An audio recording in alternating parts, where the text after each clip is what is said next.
habang buhay tayo, kailangan natin ng pera to sustain our daily needs para rin may pagpatuloy natin yung ating mga pangarap sa buhay, 'di ba?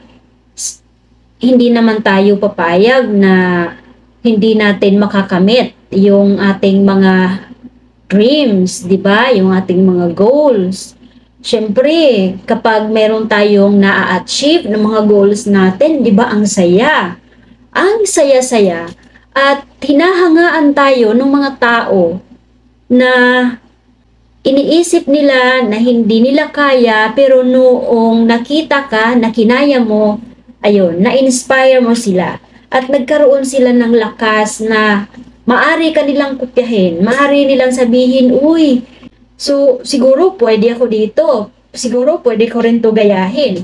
So ganun yung mangyayari. Dahil meron talaga tayong impact sa ibang tao. The more na ginagawa natin kung ano yung necessity, kung ano yung necessary, kung ano yung essential.